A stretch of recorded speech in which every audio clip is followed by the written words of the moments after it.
abandono das pessoas. Você tem uma região gigantesca, a Amazônia é do tamanho da Europa Ocidental, onde moram 23 milhões de brasileiros, a região mais rica do país em termos de recursos naturais. Tudo que o Brasil tem de recursos naturais mais volumosos está na Amazônia.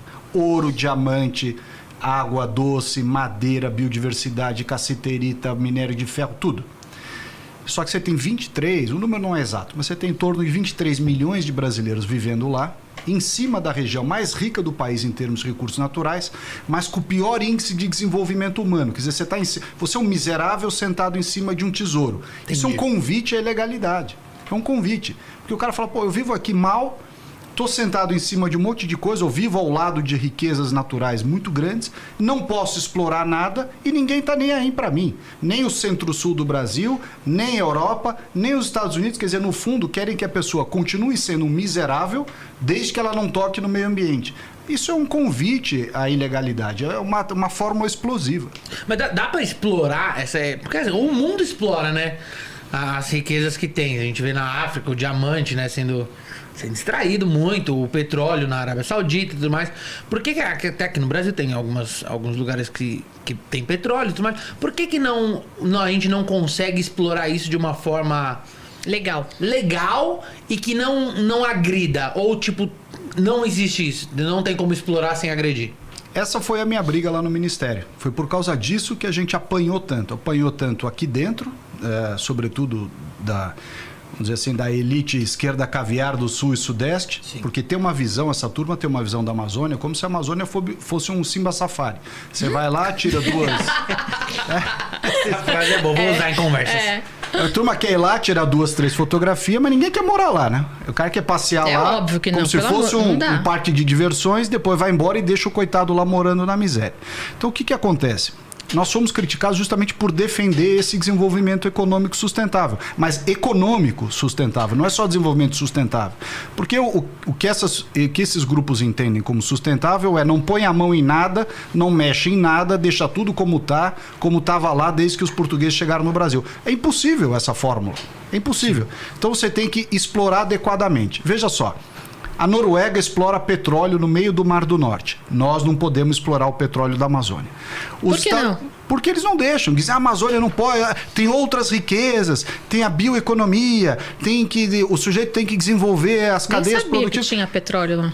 E muito. Inclusive, é uma situação vexaminosa para nós, porque o lado da Guiana, bem em frente à foz do rio Amazonas, tem, do lado francês, exploração de petróleo, tudo. O nosso lado, com uma baita riqueza, não pode pôr a mão. Aí você tem exemplos no mundo inteiro, mas tem aqui no Brasil também, tá? Sim. Por exemplo, Carajás, no estado do Pará. Carajás é uma flona, né, uma floresta nacional, que está concedida para a Vale, né, a antiga Companhia Vale do Rio Doce, está concedida para a Vale, em que a Vale explora minério de ferro. Sim. Ela explora 3% da flona de Carajás e com o recurso que ela ofere nesses 3% de Carajás, ela cuida de todos os outros 97% da área. É a área mais bem preservada do estado do Pará, é justamente essa área que a Vale cuida com o recurso que ela obtém de 3%. Por que você não utiliza esse modelo para outras áreas? Por que não expande essa possibilidade de exploração dos recursos minerários, diamante, minério de ferro, ouro, etc., em toda a Amazônia? Faz manejo florestal, que é você usar de maneira inteligente as árvores, usar madeira, né? Você sabe, as pessoas esquecem que a árvore é um ser vivo e que chega uma certa idade da árvore, ela morre. Ela cai e morre. Então, qual é a lógica do manejo florestal? Você divide uma propriedade em chamados talhões, ou seja, áreas, e cada área é explorada num ano. Explorada tirando algumas árvores, alguns espécimes apenas, que têm valor econômico e que já iam morrer de qualquer jeito ou iam morrer em algum momento. Tira alguns, até para a floresta é bom, porque você tira espaço para as outras árvores crescerem. No ano seguinte usa outra área, no ano seguinte outra área e assim sucessivamente. Isso chama-se manejo florestal. Outras formas de fazer. O problema é que o seguinte, o Brasil acabou sendo o receptáculo de tudo quanto é lobby contra a exploração da Amazônia. Uns por ignorância, outros por concorrência econômica, outros porque essa campanha é o ganha-pão deles, então eles pegam o cara dessas ONGs e tudo mais. O cara ganha a vida fazendo alarmismo. É porque quando a gente ouve sobre exploração, automaticamente na cabeça de quem é leigo, ou até mesmo na nossa, vem atrelado ao desmatamento. Né?